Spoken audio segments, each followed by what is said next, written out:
ஹாஸ்பிட்டலுக்கு போறோம்னு வச்சுக்கோங்களேன், பிரச்சனைகள் 1000. ஒவ்வொருத்தரும் ஒவ்வொரு பிரச்சனையோட வந்தாலும் டாக்டர் யாரு தான்?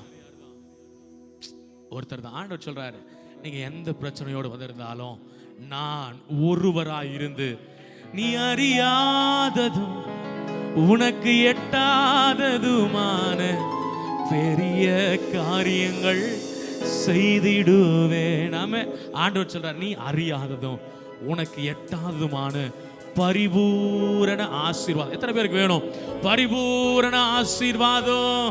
ஒரு நிறைவான ஆசீர்வாதத்துல உங்களை நிரப்ப போகிறார். விசுவாசிக்கிறவங்க மாத்திரம் கைகளை உயர்த்தி, நீர் வந்தால் சூழ்நிலை மாறுமே, முடியாதது சாத்தியமாகுமே.